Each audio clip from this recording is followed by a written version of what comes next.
1,40,000 আদিবাসী শিক্ষার্থী একসঙ্গে জাতীয় সঙ্গীত গেয়ে তৈরি করল বিশ্ব রেকর্ড। নেপথ্যে রয়েছেন 3 বার গ্র্যামি অ্যাওয়ার্ড জয়ী মিউজিক কম্পোজার রিকি কেজ। ওড়িশার কেআইআইটিতে কিস ফাউন্ডেশনের শিক্ষার্থীরা এই রেকর্ড করেছেন। কলকাতার একটি অভিজাত হোটেলে রবিবার সন্ধ্যায় এই উপলক্ষে হাজির ছিলেন রিকি কেজ সহ কেআইআইটির প্রতিষ্ঠাতা অচ্যুত সামন্ত। এনকেটিভি বাংলার মুখোমুখি হয়ে এই বিষয়ে বিস্তারিত জানালেন তারা।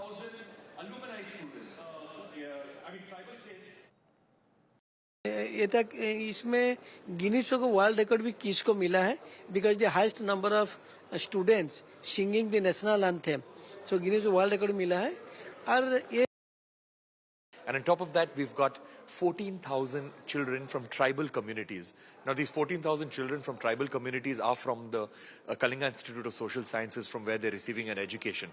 So this is going to be an epic version simply because we've got the British Orchestra, we've got the top classical musicians of India, and we've got 14,000 children singing, for which we even won a Guinness World Record.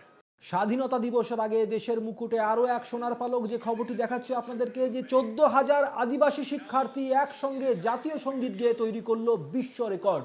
আরও একবার জানিয়ে রাখি আপনাদের, 14,000 আদিবাসী শিক্ষার্থী একসঙ্গে জাতীয় সঙ্গীত গেয়ে তৈরি করলো বিশ্ব রেকর্ড। নেপথ্যে রয়েছেন 3 বার গ্র্যামি অ্যাওয়ার্ড জয়ী মিউজিক কম্পোজার রিকি কেজ। ওড়িশার কেআইআইটি কিস ফাউন্ডেশনের শিক্ষার্থীরা এই রেকর্ড করেছেন।